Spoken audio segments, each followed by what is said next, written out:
Anime ये cartoon नहीं है। ये सिर्फ बच्चों का मनोरंजन नहीं है। एनीमे एक ऐसा स्टोरी टेलिंग मीडियम है जिसने वैश्विक मनोरंजन उद्योग की परिभाषा बदल दी। आज एनीमे सिर्फ जापान की पहचान नहीं बल्कि एक ग्लोबल कल्चरल फिनोमिना है। सवाल ये नहीं है कि एनीमे लोकप्रिय क्यों है, सवाल ये है कि एनीमे इतना प्रभावशाली कैसे बना। लेकिन उससे पहले ये जान लेते हैं कि एनीमे क्या है, क्योंकि आज भी बहुत सारे लोग एनीमे को सिर्फ एक कार्टून मानते हैं। एनीमे असल में जापान में बनी एनिमेशन को कहा जाता है, लेकिन एनीमे सिर्फ कार्टून नहीं है। एनीमे एक ऐसा माध्यम है जहां कहानियां हाथ से बनाई गई कला, भावनाओं से भरे किरदार और गहरी सोच के साथ दिखाई जाती है। एनीमे मांगा यानी जापानीज कॉमिक से पैदा हुआ और आज ये टीवी, फिल्म्स, वेब सीरीज और गेम्स हर जगह मौजूद है। एनीमे एक जॉनर नहीं, एक स्टोरी टेलिंग लैंग्वेज है।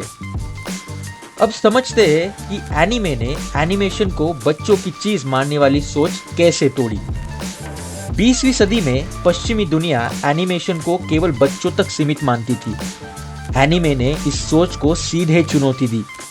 ये वॉर दिखाता है, लेकिन ग्लोरी नहीं, ट्रॉमा के साथ। ये राजनीति दिखाता है, लेकिन हीरो नहीं, नैतिक दुविधा के साथ। अटैक ऑन टाइटन राष्ट्रीयता, आजादी और हिंसा के परिणामों पर सवाल उठाता है। डेथ नोट न्याय और सत्ता के बीच की खतरनाक रेखा को उजागर करता है। एनीमे दर्शक को आराम नहीं देता, एनीमे दर्शक को जवाबदेह बनाता है। एनीमे भावनाओं को नाटकीय नहीं, ईमानदार तरीके से प्रस्तुत करता है। ये किरदारों को अपराजय नहीं बनाता, ये उन्हें टूटने भी देता है।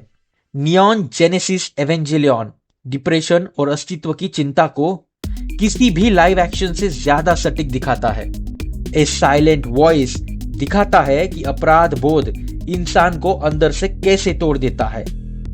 एनीमे ये मानता है कि कमजोरी इंसान होने का प्रमाण है। एनीमे की सबसे बड़ी खासियत है उसका विजुअल फ्रीडम।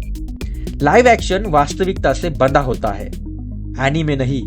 एनीमे में भौतिक वैकल्पिक है, समय लचीला है और कल्पना असीमित है। स्पिरिटेड अवे पूंजीवाद और पहचान को परियों की कहानी में बदल देता है।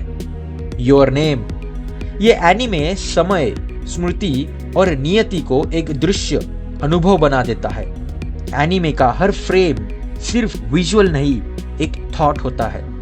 एनीमे का दूसरा इंपॉर्टेंट फैक्टर उसकी स्टोरी टेलिंग। एनीमे कहानी को जल्दी समाप्त नहीं करता, ये कैरेक्टर आर्क को सालों तक विकसित करता है।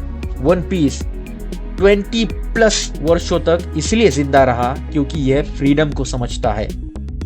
विनलैंड सागा हिंसा के बाद आने वाली शून्य को दिखाता है। एनीमे में विलेन भी पूर्ण रूप से गलत नहीं होता। यही नैतिक अस्पष्टता एनीमे को यथार्थ के करीब लाती है। अब जानते हैं कि एनीमे ग्लोबल डोमिनेशन तक कैसे पहुंचा। एनीमे की ग्लोबल सक्सेस अचानक नहीं हुई। ये किसी एक शो या एक डेकेड की कहानी नहीं है।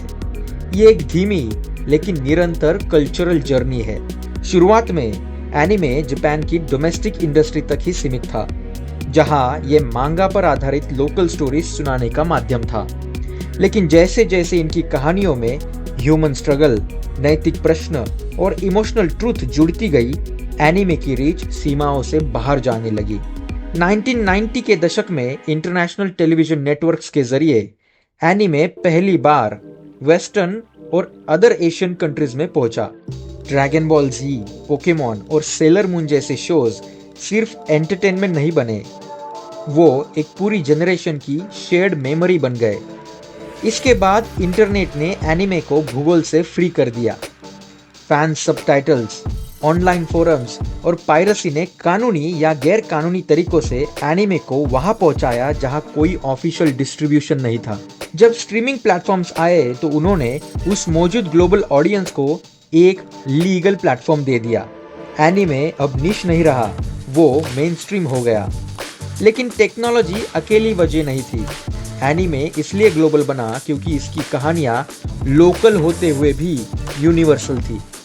लोनलीनेस, पॉवर्टी, आइडेंटिटी की तलाश और सत्ता के खिलाफ स्ट्रगल, ये हर सोसाइटी की सच्चाई है। एनीमे ने इन्हें ग्लोरीफाई नहीं किया बल्कि ऑनेस्टली दिखाया। यही कारण है कि भारत का एक स्टूडेंट, अमेरिका का एक सोल्जर और अफ्रीका का एक आर्टिस्ट तीनों एनीमे में खुद को देख पाते हैं। एनीमे ने कभी दुनिया को प्लीज करने की कोशिश नहीं की, उसने सिर्फ ऑनेस्ट स्टोरी सुनाई। और जब कहानियां सच्ची हो तो वो बाउंड्रीज पार कर ही जाती है। इसलिए एनीमे एक जॉनर नहीं बना बल्कि वो एक ग्लोबल कल्चरल लैंग्वेज बन गया। कंक्लूजन में मैं सिर्फ इतना ही कहूँगा कि एनीमे सिर्फ एंटरटेनमेंट नहीं है, ये इंस्पिरेशन है, ये थेरेपी है, ये रिफ्लेक्शन है। ये आपको जिंदगी से भागने नहीं देता बल्कि जिंदगी को समझने में मदद करता है।